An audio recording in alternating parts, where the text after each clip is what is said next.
The day my sister stole my identity. I died. Not immediately. Not dramatically. Slowly. Painfully. Locked inside a private psychiatric hospital owned by my husband's family. The nurses called me crazy. The doctors injected me until I couldn't even remember my own name. And the man I loved, the man I risked my life to save, looked me in the eyes and said, "You deserve this." 3 months later, I jumped from the hospital rooftop. But when I opened my eyes again, I was back 3 years earlier. Back to the night of the accident. Back to the moment everything began. Heavy rain poured from the sky. The black luxury car crashed through the guardrail. And inside the twisted metal was the man who destroyed my life. Hyo Chang. Bleeding. Barely conscious. Last life. I dragged him out with my bare hands. This life. I stood there quietly in the rain. And smiled. Because finally, it was his turn to suffer. Chapter 1, The Night of Rebirth. 200800. Thunder exploded across the mountains. Rain soaked through my clothes instantly. The black Maybach had crashed halfway down the cliffside road. Smoke rose from the engine. The smell of gasoline filled the air.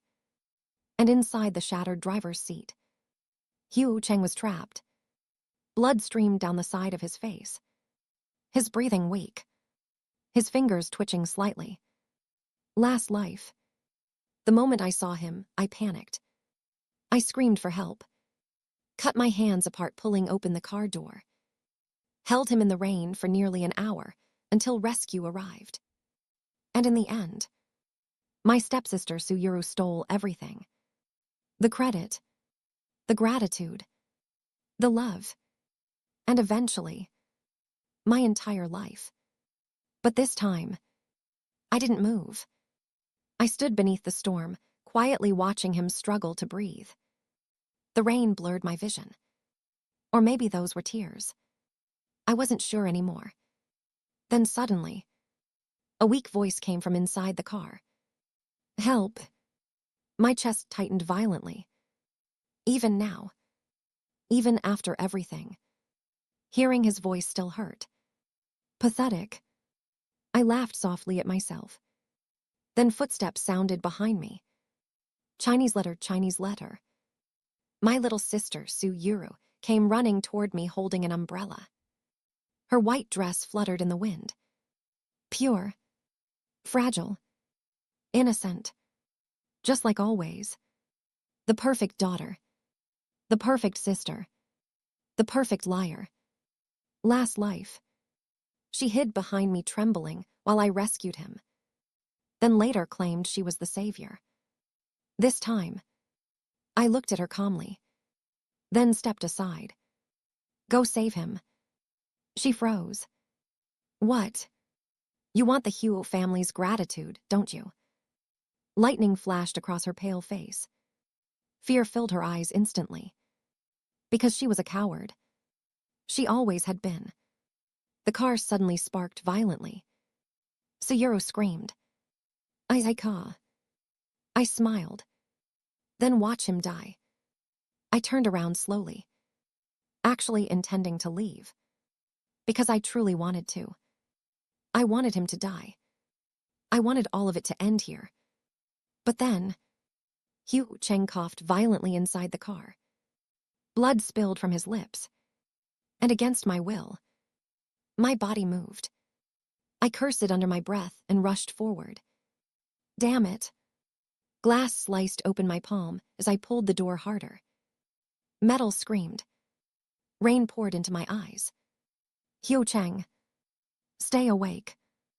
His blurry gaze slowly focused on me. For one brief second, our eyes met. And something shifted. Something dangerous. Then the car door finally broke open. Chapter 2, The Savior Who Disappeared. 8001500. By the time the ambulance arrived, I was already gone. I disappeared before anyone could see my face. Exactly as planned.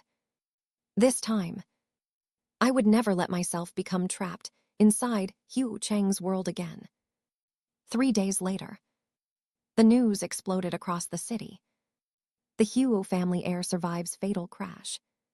The mystery woman who saved billionaire Hugh Chang. Every media outlet searched desperately for the heroine. And then, just like last life, Suyuru stepped forward, wearing white, crying beautifully on camera, claiming she saved him. My parents immediately supported her story. Because to them, Suyuru was always the valuable daughter. And me, I was just the unwanted extra child. At breakfast, my mother sighed emotionally. Yuru really is blessed. Hugh Chang personally sent gifts this morning. Father nodded proudly. If she marries into the Hugh family, our company will finally survive. I quietly drank my coffee. Like none of it mattered. But inside, hatred burned silently. Because I remembered everything. I remembered kneeling in front of Hugh Chang's last life, desperately trying to explain the truth. I remembered him looking at me with disgust. I remembered Suyuru crying fake tears while holding MY blood-stained gloves. And most of all, I remembered dying alone. My mother suddenly looked at me coldly. Zia Enning, you better not say anything unnecessary. I looked up calmly. What would I say? Her eyes narrowed. For a moment, the room became silent. Then Suyuru suddenly smiled sweetly. Sister would never ruin my happiness. Of course not. Why would I? This time, I wanted her to enjoy it fully. Because the higher she climbed, the harder she would fall. Chapter 3, The Man Who Started Doubting. 1500-2300. 1 month later, Hugh Chang officially announced his engagement to Suyuru. The entire city went crazy. The poor, innocent girl who saved the billionaire heir. It sounded like a fairy tale. Everyone loved it. But there was one problem.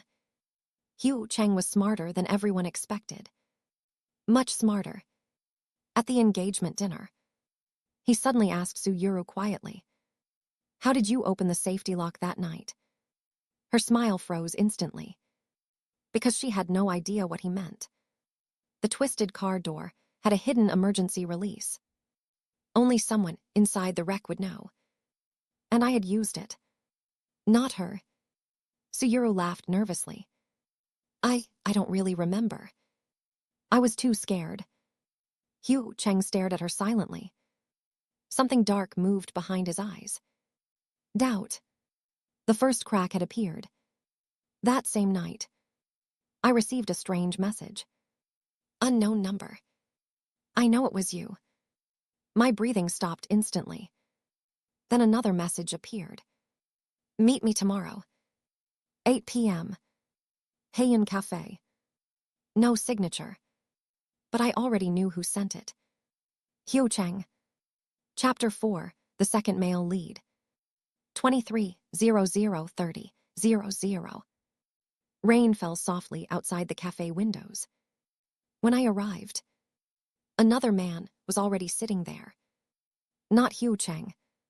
Dr. Gu Zan. Hugh Chang's closest friend. The same man who secretly helped me in my previous life. He looked up calmly. You came. I sat across from him silently. You know, I suspected. His voice was gentle. But after seeing your injuries back then, I became certain. I laughed softly. And nothing. He leaned back slightly. Hugh Chang still believes Suyuru. Then let him. Doctor. Gu studied me quietly. You hate him.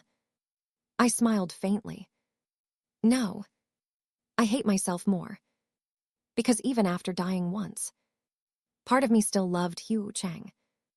And that was the most humiliating thing of all. Chapter 5, Her perfect life starts COLLAPSING. 30, 00, 40, 00. The richer Suyuru became, the more terrified she grew. Because lies require constant maintenance. And Hugh Cheng kept asking questions. What side of the car was I trapped on? What injury did I have first? What tool did you use? Every question pushed her closer to collapse. Meanwhile, I quietly rebuilt my own life. I joined a jewelry design studio. Started creating again. Started breathing again. For the first time in years, I finally felt alive.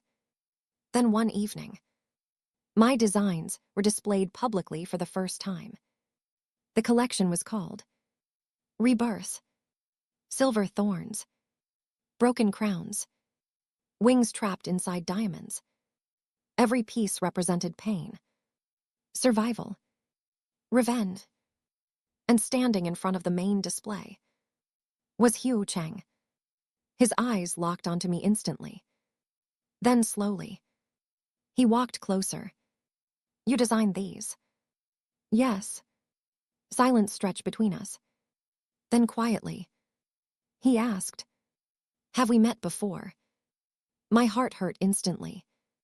Because last life, I begged him to remember me. This life, I only wanted to forget him.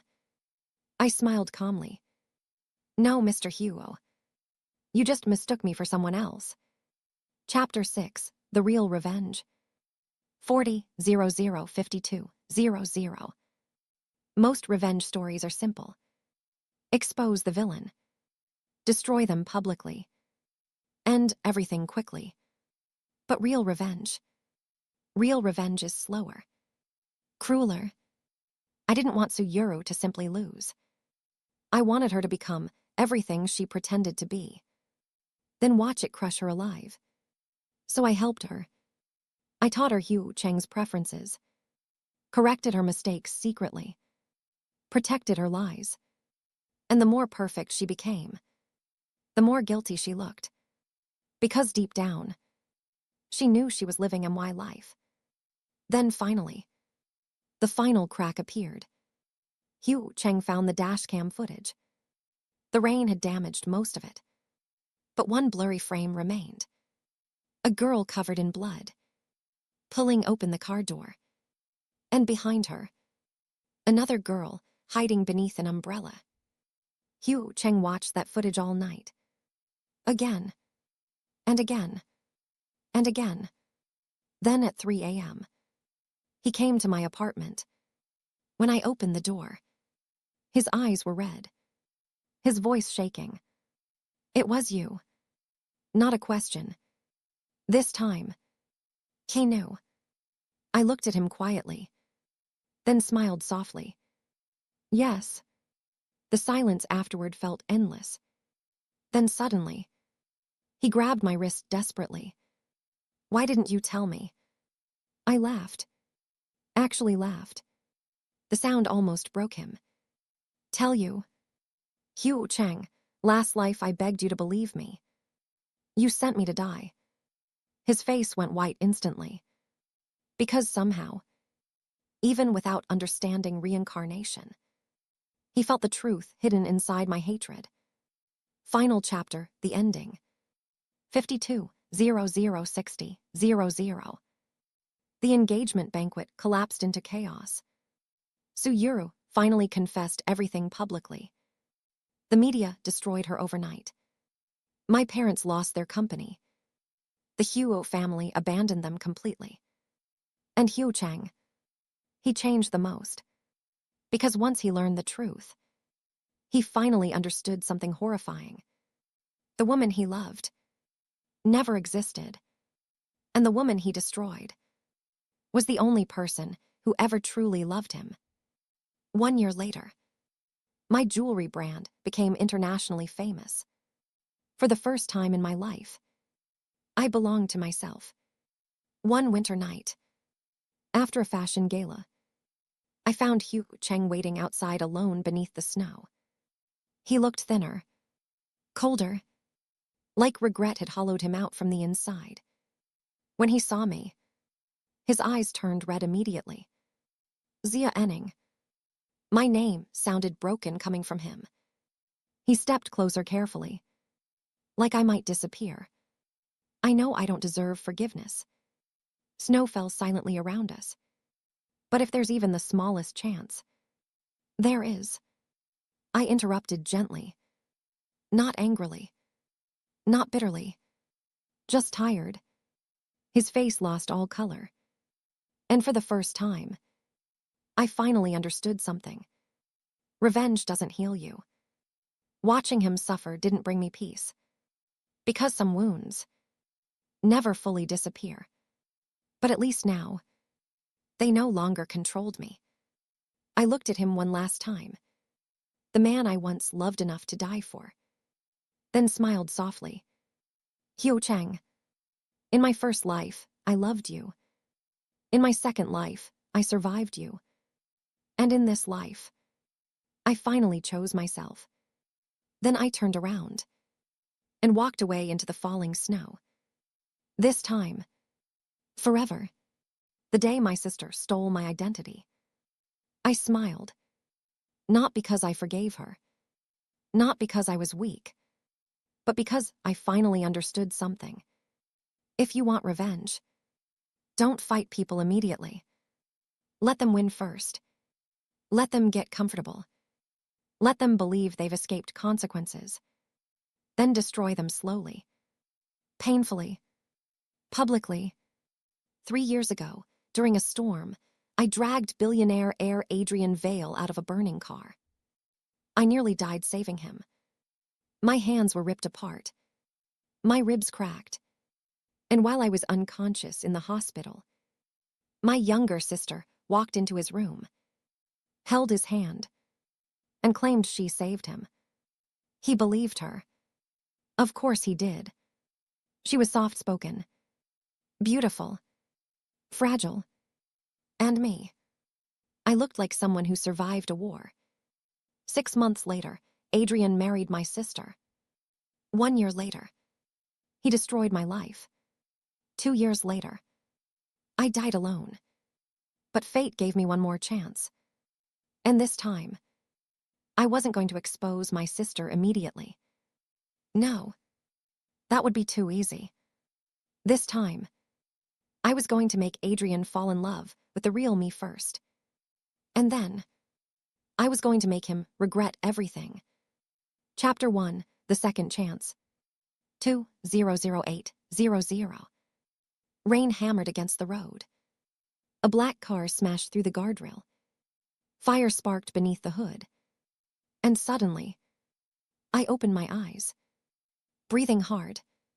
Freezing cold. My body trembling. I looked down at my hands. No scars. No hospital bracelet. No suicide note. Then I saw the burning car below the cliff. And instantly, I understood.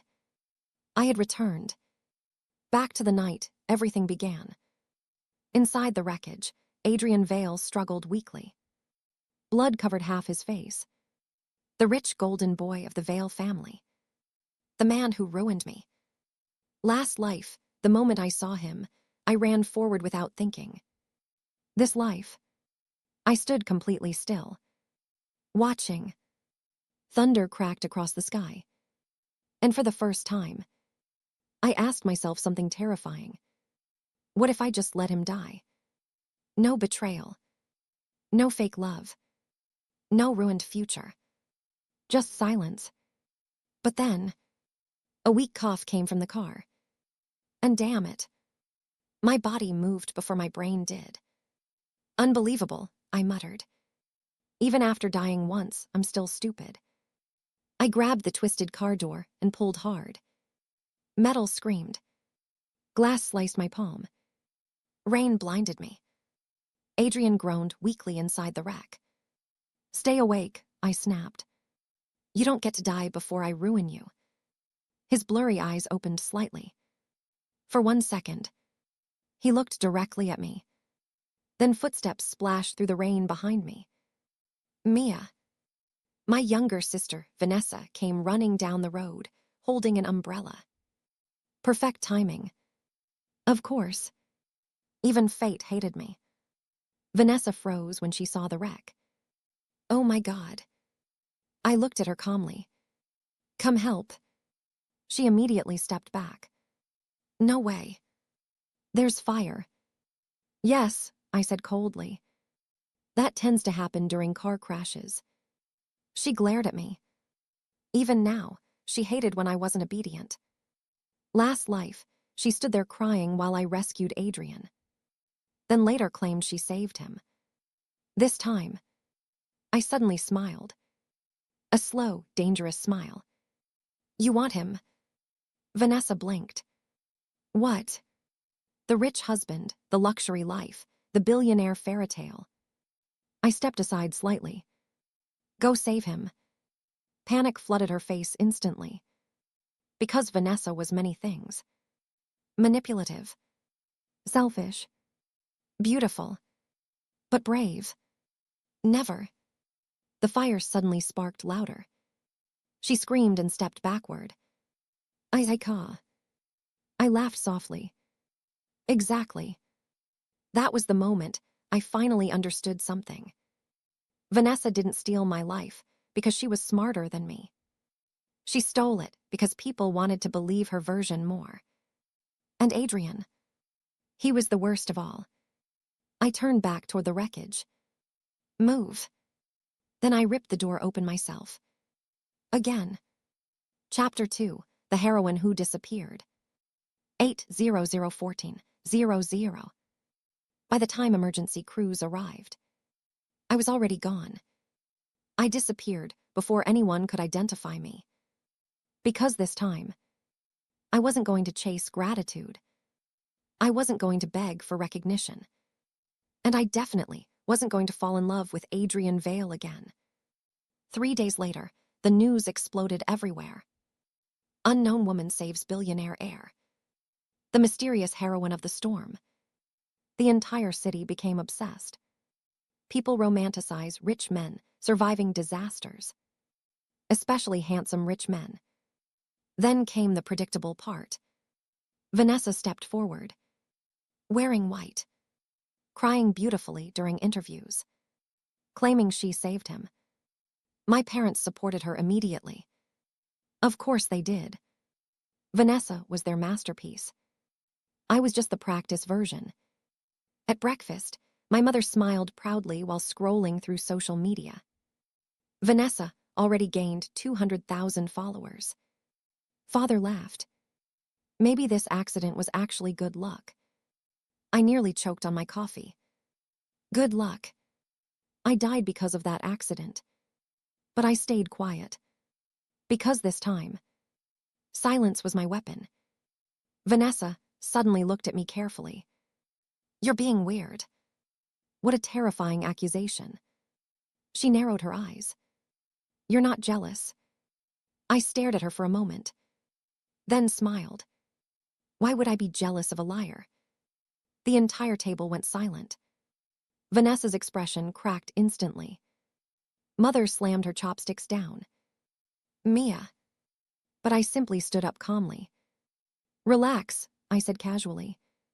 If she's going to play hero, I'm sure she can survive a few questions. Then I walked away. Behind me, Vanessa looked terrified. Good. Fear suited her. Chapter 3, The Man Who Couldn't Remember. 1400-2200. 1 month later, Adrian announced his engagement to Vanessa. The internet lost its mind.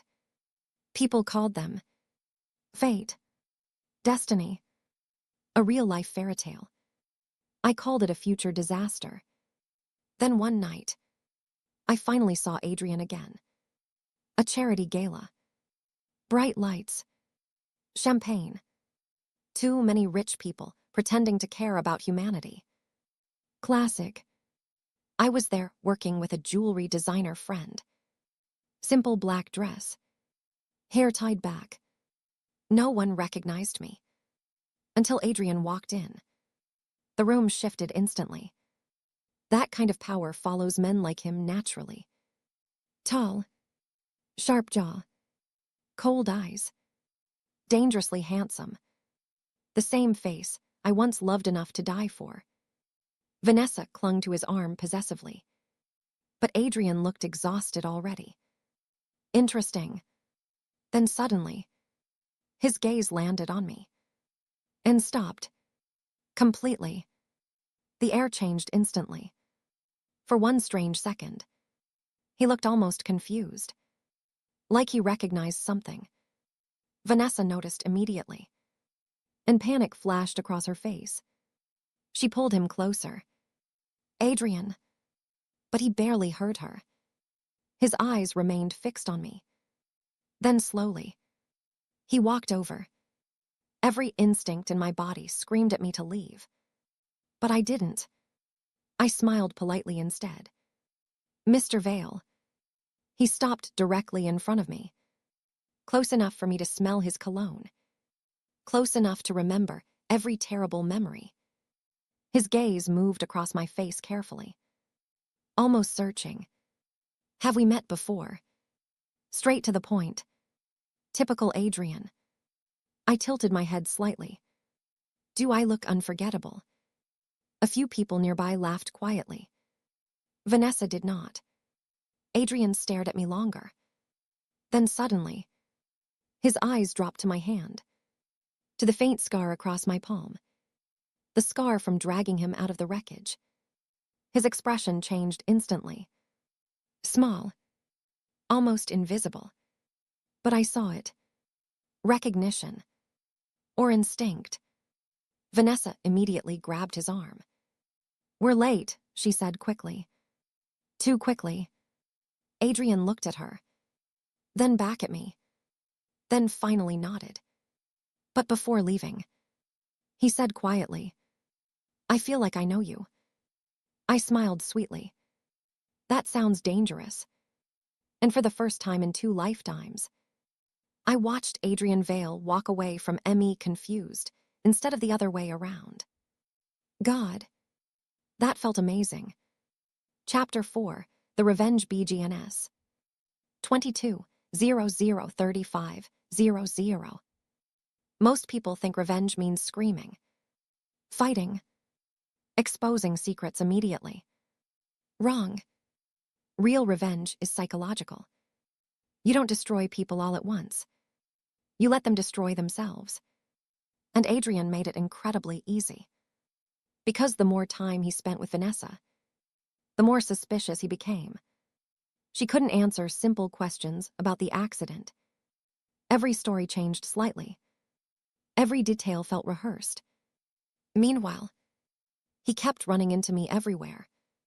Coffee shops, business events, art galleries. Almost like fate was mocking him. One afternoon, he cornered me outside a bookstore. You're avoiding me. I blinked innocently. That's a strange thing to say to someone you barely know. His jaw tightened slightly.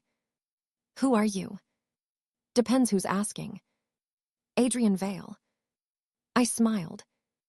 Yes, everyone knows. For the first time, I saw frustration crack through his perfect composure. Good. I wanted him unstable. Curious. Obsessed.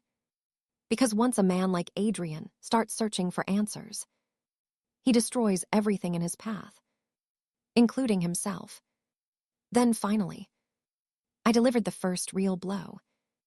During a dinner party, Adrian casually asked Vanessa, what song was playing during the accident? Vanessa froze. Because there was music playing in the car. A soft piano piece. I remembered because Adrian kept humming it while drifting in and out of consciousness. Vanessa guessed randomly. Wrong answer. Adrian went silent immediately. And I knew right then. The cracks were becoming impossible to ignore. Chapter 5, He Finally Learns the Truth. 35-00-48-00. The truth came out 3 months later.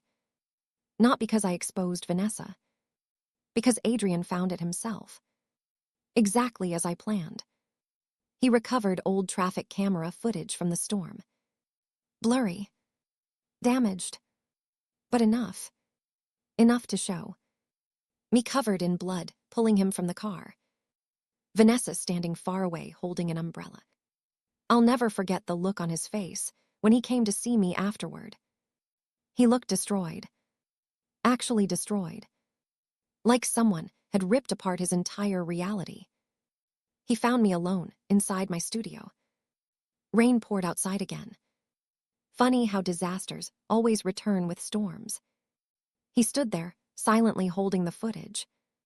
Then finally whispered, "It was you." Not a question. A confession. I kept sketching calmly. Yes. Silence. Heavy silence. Then suddenly, he laughed. Not happily. More like someone losing their mind. "I ruined your life." I finally looked at him. "You did." His eyes turned red instantly. "Why didn't you tell me?" And there it was. The stupid question. The question selfish people always ask after destroying someone. Why didn't you stop me? I stood slowly. Walked toward him. Then looked directly into his eyes. Because last time I did. And you chose her anyway. That sentence shattered him completely. Because deep down, he knew it was true. Even without understanding reincarnation. His soul remembered. People think guilt looks dramatic. It doesn't. Real guilt looks quiet. Like someone slowly realizing they became the villain in their own love story. Adrian whispered my name like it hurt him. "Mia." I stepped back immediately. "No. You don't get to say my name like that." Final chapter, The Perfect Revenge. 48-0060-00. Vanessa lost everything. Publicly. Violently. The media destroyed her within days. Brand deals vanished. Friends disappeared. Even our parents turned against her once the money stopped coming. Pathetic. She came to my apartment crying one night. "You ruined my life." I actually laughed. "No, Vanessa. You ruined your own life." Then I closed the door in her face. And for the first time ever, I felt nothing. No anger. No jealousy. Nothing. Because revenge only matters until you finally heal. And I was finally healing. As for Adrian, he suffered differently. Quietly. Everywhere he looked, he found traces of me. Jewelry magazines. Interviews. Fashion campaigns. My name became impossible to escape. And the worst part, now he finally saw who I really was. Not the broken girl who begged for love, but the woman I could have become all along. 1 year later, I saw him again during winter. Snow fell softly across the city. He stood outside my exhibition alone. No security. No arrogance. Just regret. When he saw me, his eyes immediately softened. Like I was still the most beautiful thing he'd ever lost. "Mia." I stopped walking. He stepped closer slowly. "I know I don't deserve another chance." "Correct. But if there's even a possibility." "There is." My voice wasn't angry anymore. That hurt him more. Because hatred means feelings still exist. But indifference. Indifference is the real ending. He looked devastated. Good. Not because I hated him, but because now, he finally understood exactly what he threw away. I smiled softly. You know the funniest part? His throat tightened.